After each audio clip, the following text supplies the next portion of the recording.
Howdy, this is Jim Rutt, and this is The Jim Rutt Show.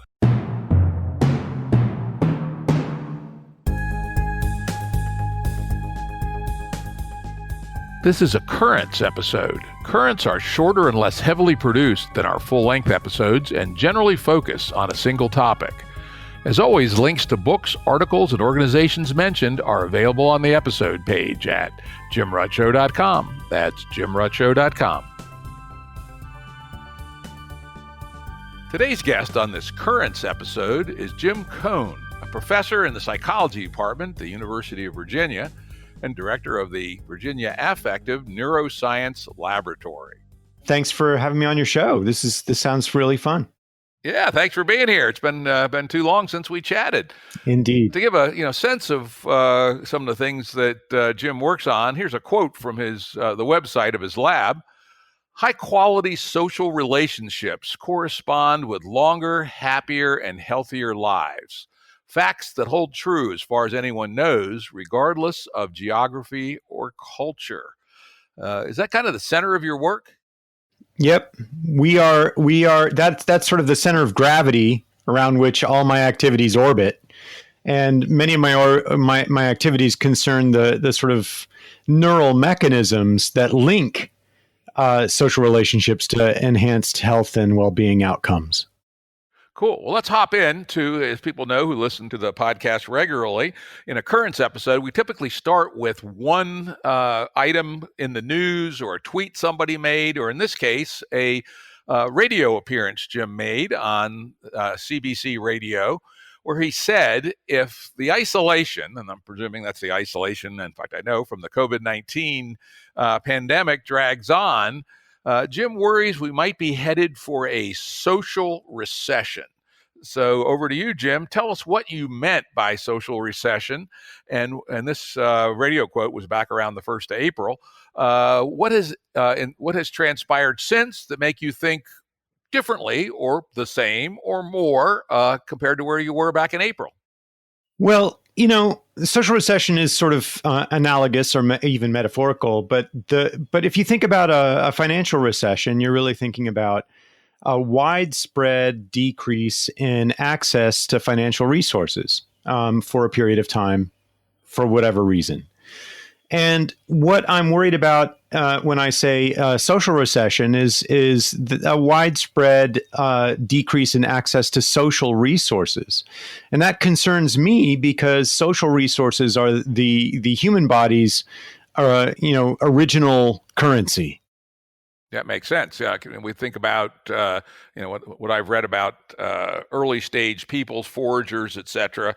They're essentially their life was social interactions. And in fact, one of my favorite theories about the origins of language, may or may not be true, there's lots of competing theories, is that one of the driving forces for the evolution of language may well have been gossip, right? Keeping track of social status amongst a group of somewhere between 20 and 150 foragers. Oh, sure. I mean, but it goes deeper than that. So there are specific functions to specific kinds of communication, all the way from gossiping at the higher levels down to finger pointing at the sort of lower levels, and perhaps more sort of plesiomorphic or evolutionarily old levels. But what really concerns me is that when you look at the prevailing theories, any of, let's say, half a dozen of them, you find that most people, the consensus is sort of pointing us toward an idea that humans are not bound to a specific terrestrial environment the way that so many species are. That we have, in fact, perhaps due to pronounced climate variability in our early evolutionary development, developed two sort of predominant adaptations. One of them is that we've transcended a specific terrestrial environment in favor of any environment, like literally any environment that includes other humans. So other humans are the ecological niche that we have adopted as a species in a process, some think, like Richard Wrangham and Brian Hare and others, includes a kind of a self-domestication. Like we domesticated ourselves in order to become hyper cooperative, hyper tolerant of each other around food sources and other resource sources, and not so dependent upon a specific kind of geography or flora or fauna. The other thing that this has resulted in is a kind of restlessness. So one of the reasons that we populated the globe so rapidly is that once we transcended specific terrestrial environments, during periods of relative climate stability, we were sort of standing around tapping our foot going, where's the change? Where's the change? So we made the change ourselves by moving our bodies into new places. The bottom line is that our brains and indeed our bodies, right down to the sclera, the whites of our eyes, are functionally adapted to the presence of other humans. They're designed for the presence of other humans, and they don't make sense if other humans aren't around. They're not useful in any sense. It doesn't matter whether we have sclera around our pupils if there are no other people around to pay attention to where our pupils are looking. It doesn't help us with the terrestrial environment in any way. So we have argued that evolutionarily, our brains and our bodies emerge, from the void, expecting this environment of other humans, and that one of the consequences of not finding it is that we automatically mount a stress response, just the same way that a salamander might mount a stress response if it finds itself in a hot, dry climate suddenly, because it wants a cold, damp climate, and it'll turn right over that. The whole purpose of the stress response is to get it back to where it's supposed to be.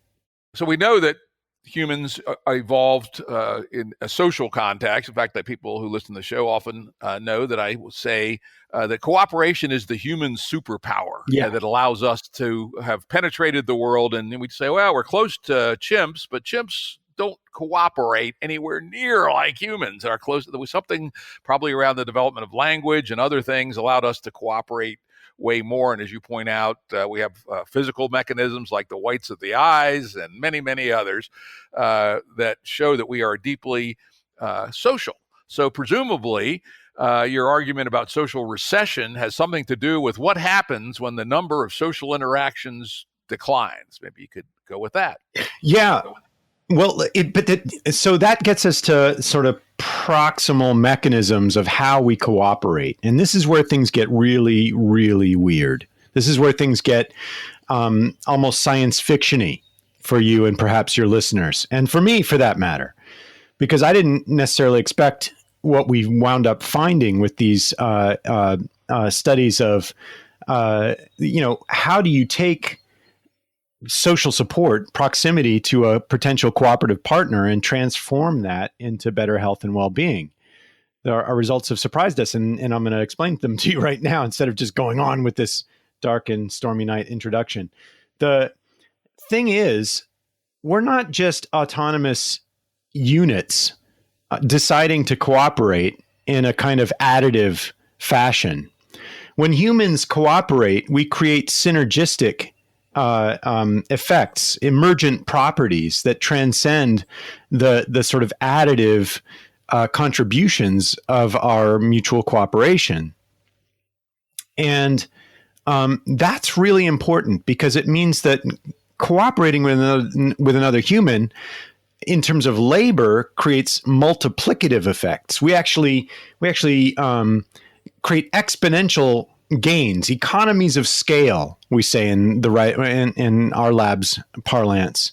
Not only economies of scale in terms of building Model Ts, but in terms of hunting, woolly mammoths, and in terms indeed of thinking, remembering, even our own biographies. We create economies of scale by plugging into social networks. At the conceptual level, this is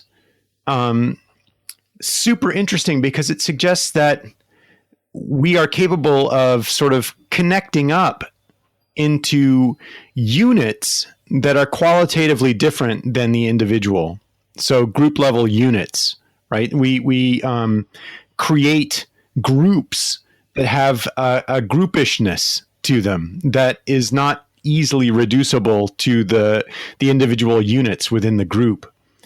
That suggests in turn that we are, it's not just that cooperation is our superpower, it's that cooperation is our lifeblood. Cooperation is our hope for survival. We are dependent on cooperation, not merely capable of it. And so again, you can ask, well, what's the evidence for that? This gets into some really strange territory. I've just said that, when we create these sort of synergistic or emergent properties when we're inhabiting our groups, what does that result in? Well, as any good behavioral ecologist will know, any critter on Earth, and humans are critters, pardon me, I hope that's not offensive to anybody. Humans are critters who have to manage resources, right? So when we are making a decision about whether to cooperate or not, or whether to walk up a hill, for example, we are simultaneously making a decision to invest metabolic resources in that activity. And if we're going to invest, there better be some payoff. And it's not always obvious what that payoff is, but these are the calculations that we're making all the time. And it turns out, just at the behavioral or perceptual level, that let's go back to the hill. If I'm standing looking at a hill, I see that hill as steeper than it actually is. Now that's while I'm by myself. And why do I do that? Because, and these are all empirical findings, by the way. I do that because my brain is not so subtly trying to talk me out of walking up the hill. Because all else being equal, it costs less in terms of bioenergetic resources to walk up the hill than to not walk up the hill, right? So I see it as steep in proportion to how much motivation I have to seek whatever is at the top of the hill. Now, I put a heavy backpack on you, about 20% of your body weight, and guess what I find? The hill becomes even steeper in your perception. You see the hill as steeper with the heavy backpack on than you do without it. And you see it as steeper than it actually is, even at a baseline state. Now, keeping that heavy backpack on. Oh, by the way, and we do this again. I want to remind everyone, because the big reveal's coming up, that this is about your brain's management, predictive regulation, as Peter Sterling calls it, the neuroscientist, predictive regulation of your body's energetic resources, glucose in the bloodstream, metabolic rate, all of these things.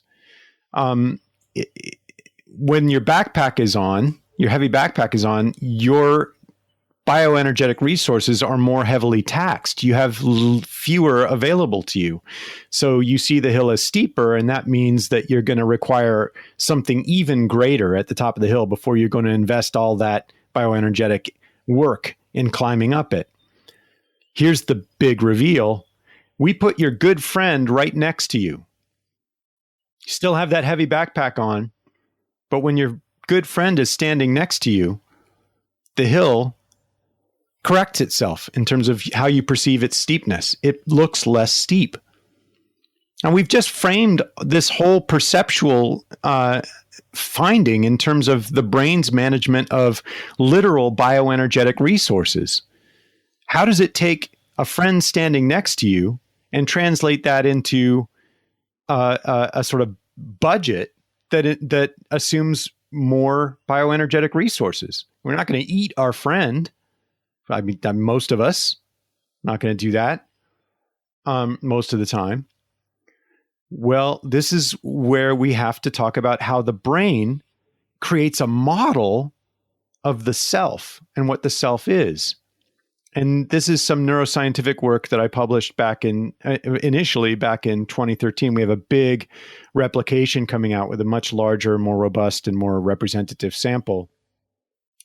But what we did is we looked at sort of how the brain made a model of the self when it was under threat of mild electric shock, and how the brain made a model and sort of responded when we put a friend under threat of shock, and then how the brain responded when we put a stranger under threat of shock. And what we found is that when we put a friend under threat, your brain creates a response and a model of self that looks almost identical to the one it creates when we put yourself under threat.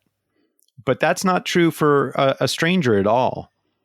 What we find, in short, is that the self, which is a neural activity that the brain engages in, it's not a thing. You can't take it out of the head and weigh it and bounce it like a basketball.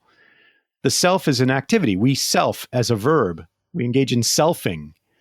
And as we construct that self, that sense of self, that subjective sense of self that we use like a measuring device to decide how many resources we have available to us to engage with the world, we include our social networks in that calculation.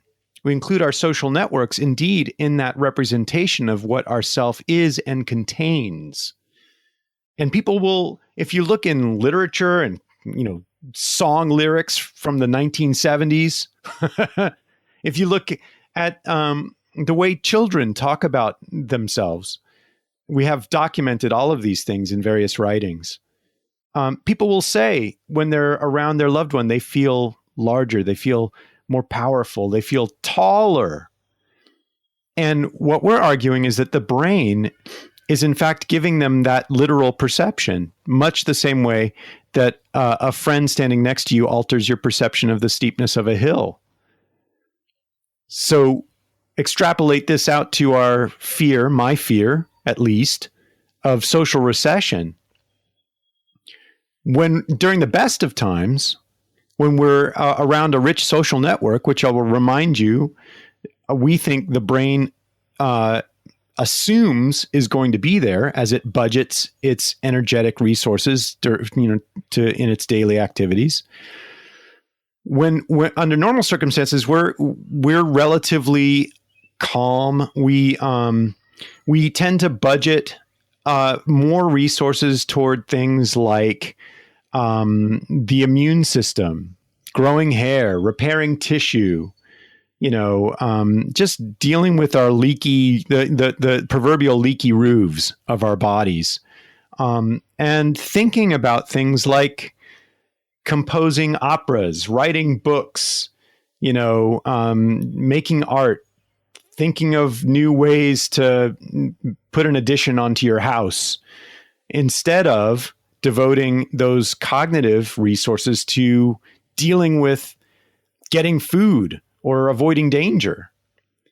But when we're apart from those social resources, our brain's blood flows more to those regions that tend to deal with emergencies, and we tend to alter our body's energetic budget such that we're putting more glucose into the bloodstream instead of storing it in glycogen and leveraging it to repairing body tissue and boosting our immune system.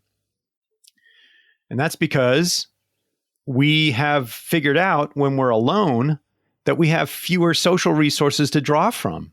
Our self has contracted, and we're going to have to budget accordingly. We're going to either have to do less stuff, or we're going to have to pay more for whatever we do. Yeah, it's interesting. It makes a lot of sense when I think about it. If we've evolved, as we certainly have, in this deep social interactive network that's really an extended part of ourself and who we are, if we detect that we don't have those resources, it sounds like it can happen. It does happen unconsciously. It's just our perception of where we're situated instead of being able to apply our bodily energetics to the normal housekeeping, et cetera. it makes sense that we'd go into something like a vigilance mode. Here I am, away from my troop of fellow apes, and something is wrong. Something is up. This is not business as usual, and it would, make sense to actually have a separate state for that kind of situation. Is that sort of a reasonable way of framing that? I think so. But I would want to keep it focused as much as we can on the management of bioenergetic resources, because this is really key. What you find when you're alone, what your brain finds, and this is often implicit, as you suggested, it's often outside of subjective awareness. Your brain just budgets your body's resources differently, right?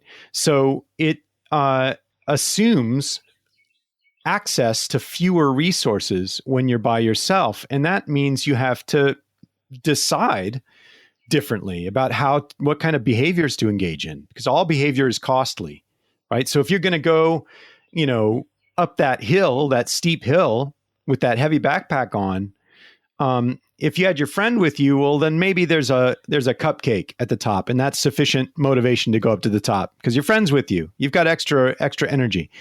But if your friend's not with you, you're going to need like 12 cupcakes at the top to motivate you to walk up that hill.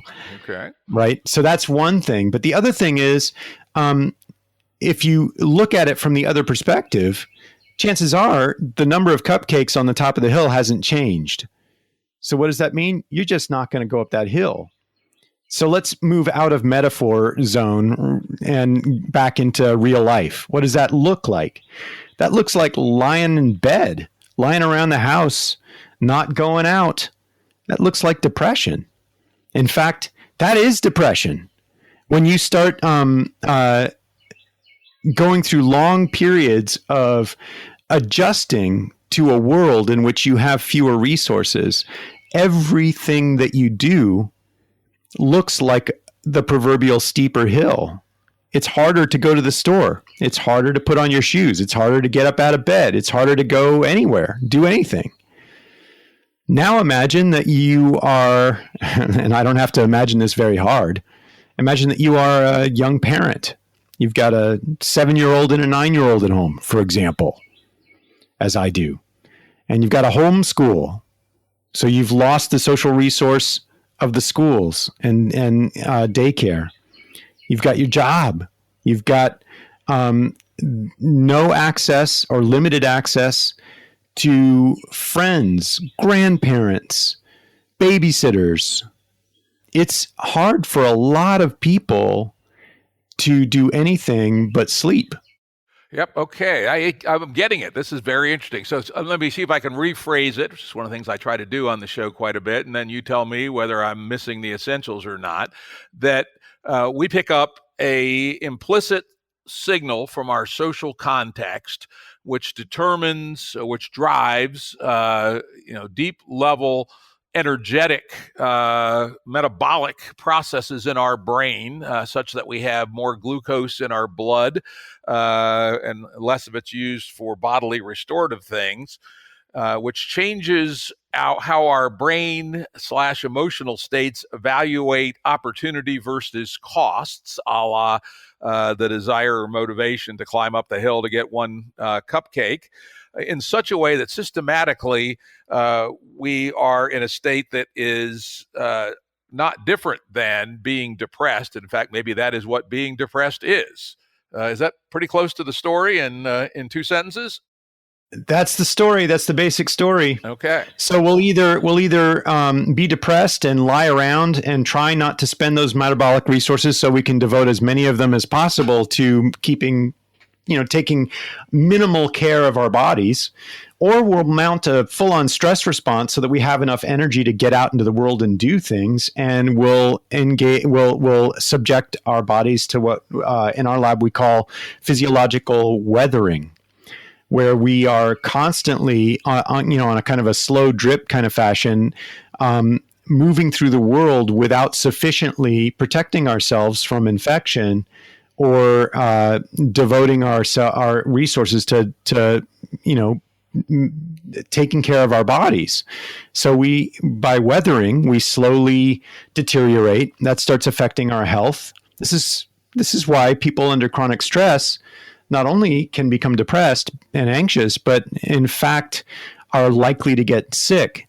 In fact, there's a finding you may not know. You may know this because you have an interest in this area, I know. But the more socially isolated you are, the more likely you are to die of anything at all, at any time, no matter where you live or what culture you inhabit. It is the most deadly thing that can happen to you, just about, except for maybe a boulder falling on your head. It's a very bad thing to be suddenly isolated, with a little asterisk, and that asterisk is involuntarily.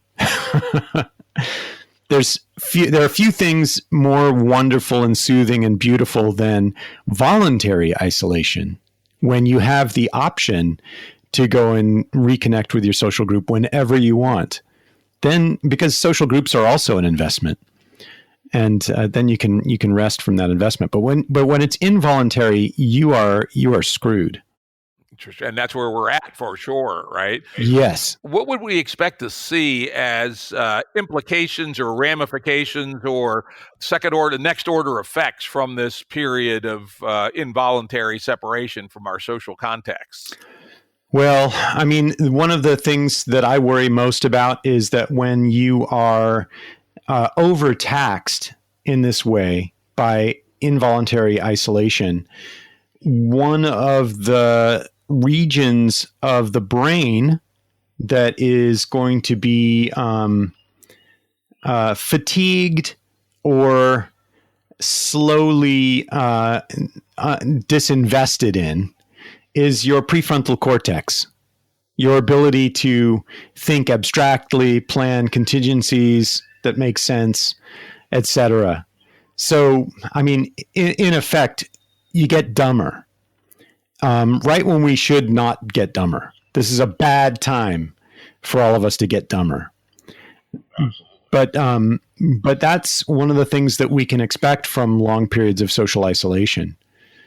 This is, people, when they talk about depression, one of the symptoms of depression is cognitive difficulties, problems with memory and so forth. This is the sort of thing we can expect from social isolation as well. Interesting. Let's move on from that a little bit. That's very good and very deep, very powerful level of analysis. I'm curious what you think about that perhaps a unconscious rejection of this phenomena of social isolation and the resultant depression or quasi-depression is what may be driving this earlier than is probably good from a public health perspective reopening. People have an absolute libido to escape this state of social isolation. And if we add to it your hypothesis that the prefrontal cortex functioning has also been reduced, and the PFC is extremely important for planning, particularly things that require multiple steps. And so if the prefrontal cortex functioning is decreased, the ability to make optimal trade-offs between continuing social isolation, even with some pain and some negatives, and breaking social isolation so as to relieve yourself of this low-level aggravating depression. And that may be what's one of the main driving factors to this perhaps too rapid reopening. Yeah, I think that's absolutely the case. I think it's absolutely the case. And this is where there's a huge role for culture and social norms, right? Because if your culture is one that's going to emphasize more sort of pro-social behavior, or you have through whatever media of communication, the TV, the newspaper, the internet, just shouting across the street at a socially distant, safe space. Whether if you know that your broad social community is also doing what you're doing, then it's going to be easier for you to do it, because it's going to encode a little bit of that I'm part of my group back into your mind, right? But if your group is disposed, or your culture is disposed to say, fuck this, I don't believe the government, if you're more of a sort of individualistic culture, I don't really like that term, but it'll serve for now. Like we have in the US, I like the old, McLuhan, paranoid culture. I think that was McLuhan. Then you're going to be a lot more agreeable with just sort of going out and risking infection. Or you might not even realize that you are risking infection. You'll just say, this is all bullshit. And you're going to have a harder time resisting that because it's going to feel like an opportunity cost to your brain to stay home and remain isolated. So the more that feels like that's this is a little bit of a tangent, but that's what the subjective experience of mental fatigue literally is. Mental fatigue is not literally a decrease in energy in your brain. Mental fatigue is the signal that you get subjectively from your brain that whatever it is you're doing, you'd rather be doing something else. Yeah. That makes a lot of sense. Let's move on to a adjacent topic, which I'm going to call Zoom culture. Yeah. We all know that we're doing, and that a lot of people at least are doing a lot more virtual interaction. And I will say, as we talked about in the pregame talk a little bit, I'm busier than I've ever been, at least in the last 19 years since I retired from my business career. And most of that is on Zoom. I probably do 20 Zooms a week now, up from maybe 10 prior to the pandemic. And personally, it works for me. I don't find it draining the way some people report, et cetera. And it may just be my own quirk of quite extroverted personality. But I like Zoom culture. It's essentially replaced for me that much of which I gave up, that and a lot more phone calls, especially to my closest friends and my brothers and my cousins and my nephews and this and that. But again, I may well be an outlier. I know that I am in many ways. Give us your thoughts from your scientific perspective of to what degree Zoom culture is a reasonable substitute or a partial substitute, or may even make things worse. I'd love to get the neuroscience perspective on this. Well, again, I appeal to resources. So how hard is whatever task you're trying to accomplish on when you're using Zoom versus when you're in person, right? And if the task that you're trying to accomplish is to communicate simple messages to hundreds of people, as in, one of these big webinars or whatever, then clearly Zoom is super easy, right? And so it's going to feel easier because it is easier, right? But if the task is to understand and implicitly react to subtle nonverbals as you interact with your staff or your boss or, a public official or whatever it is, then Zoom is going to make it harder because Zoom is simply, it's like the MP3 file of communication, right? It's just taken out a lot of it's digital and it's reduced and compressed digital. And we are designed for analog, right? And that analog creates way more information. And our brains are set up to one, respond to that information, and two, wonder where the hell that information is if it's not available. And that sort of wondering creates an extra process that the brain doesn't want to engage in, right? You don't want to spend more. You always want to spend less. So for a lot of people, not you, Jim, but for a lot of people, Zoom communications, because they lack a lot of that essential implicit information, they create an extra cognitive process that people have to engage in to try and figure out what they're communicating and what's being communicated to them. Now, if you add in, here's a simple way to understand this, add in the little Zoom window that shows you, right? That reflects you. Right. And Now you've added yet another cognitive process because you've got a self-monitoring load that you don't have under ordinary analog communication circumstances. This is why I think Zoom, it's useful for certain kinds of projects, and I use it. I've even found it helpful in a lot of ways teaching courses. For example, now I know all the names of my students because they're printed in front of me. But over the long haul, the returns, I've said in at least one interview elsewhere, are going to be diminishing. And they're going to be diminishing in just the kind of economic curve that you might think of when you think of diminishing returns. Let me push back on that just a little bit. Okay. I've been watching myself as I become more of a Zoomer. And just to give you a sense of my own uses of Zoom, let's say I do 20 Zooms a week, about 15 are one-on-ones.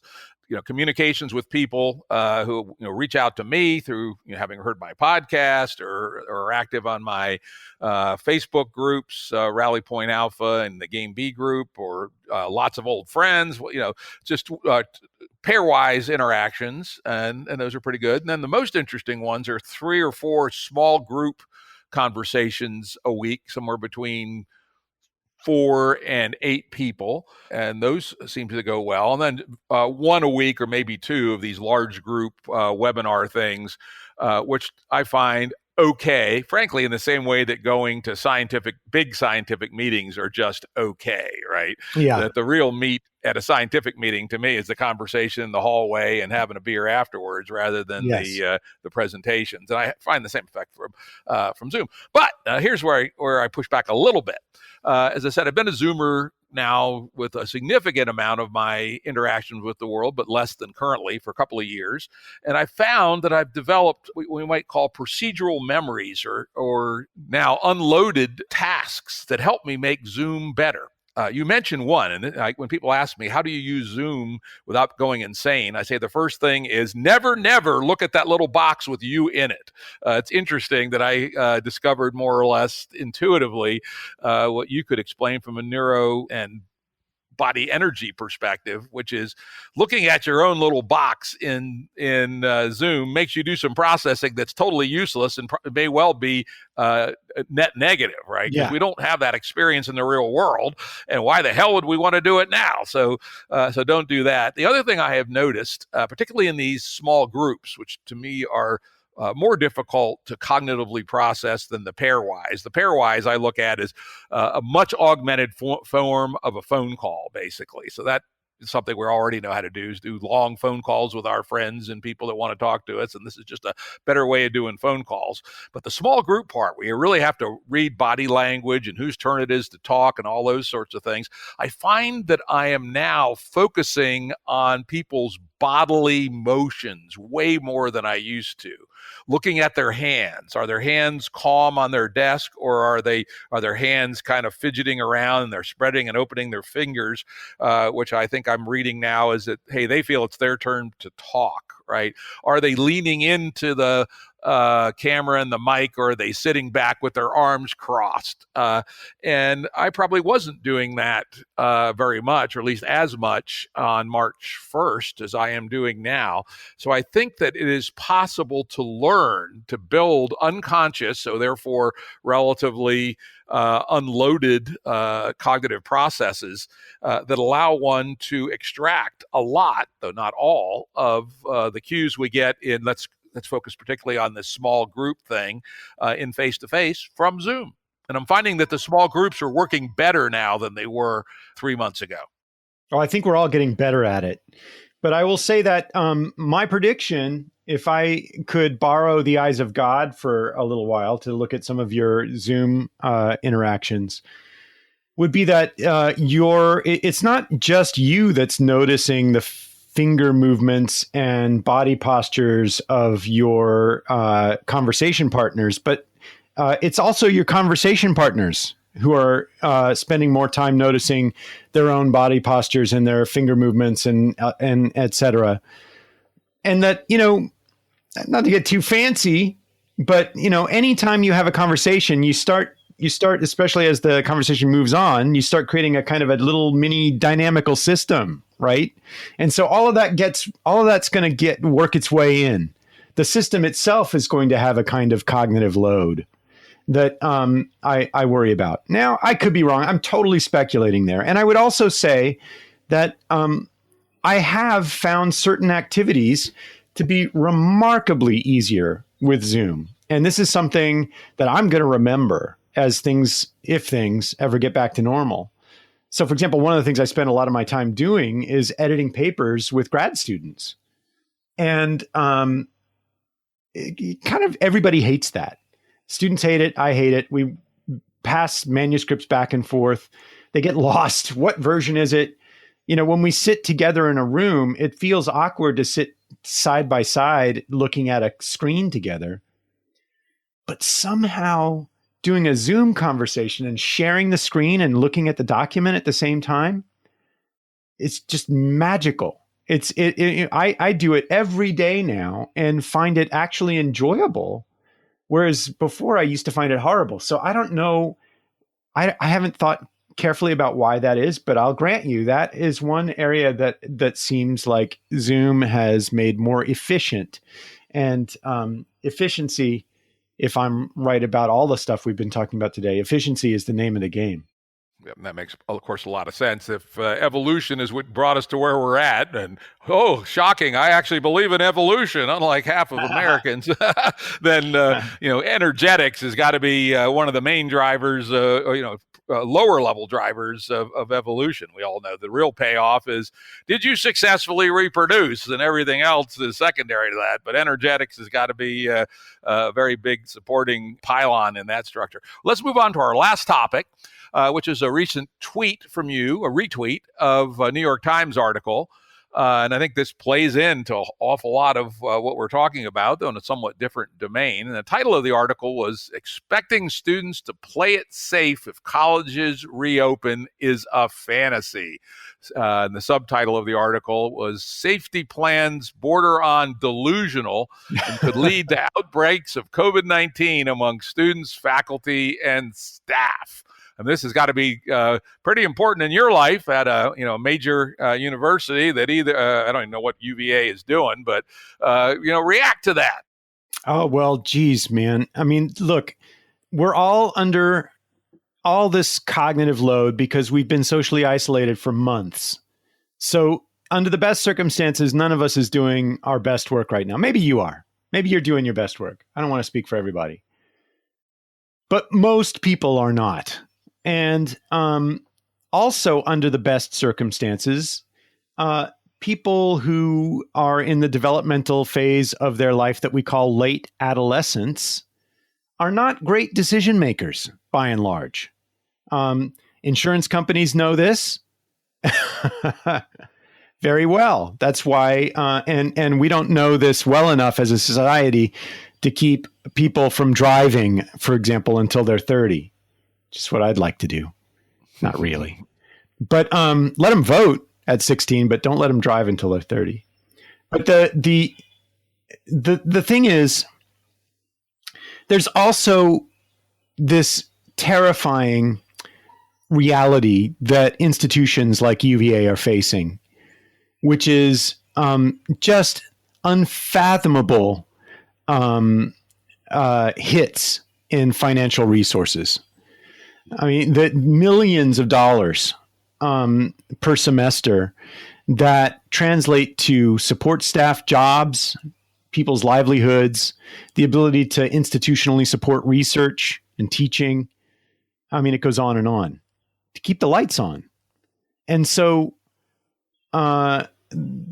people responsible for those kinds of problems are in a state of near constant panic, trying to figure out how to get the proverbial lights back on. And so there's an incentive for them not to think as carefully about the transmission risk, right? Meanwhile, they're already getting a little bit dumber, if I'm right. And certainly the kids are getting dumber. And so we're all sort of going, yeah, sure, these college students can come back and monitor their own health behavior well enough. and so forth, just as well as they can keep each other from getting pregnant and from crashing cars. Yeah, drinking too much on Saturday night. Yeah. Now, I could be giving them too little credit. Maybe I am, but I don't think I am. And also, when I factor in the sort of the incentive that the power structure in the administration here and elsewhere has to, their financial commitments to reopen, then it seems to me like it's just there's a lot of pressure to make the wrong decision here. And I think it's going to, there's also a lot of pressure to discount the cost of those decisions for populations outside the student population, not just faculty, but, custodial staff, the local community that has nothing to do with the university, many of whom are highly vulnerable, aging or African American, where these are groups that we know are at higher risk. So, we're not just playing with undergraduate lives here or undergraduate infection rates. So that's my soapbox. Yep. And that, I think you hit it exactly on the head, that we're in an addled state. We have crushing financial imperatives, not just for institutions like the University of Virginia, but for every working person.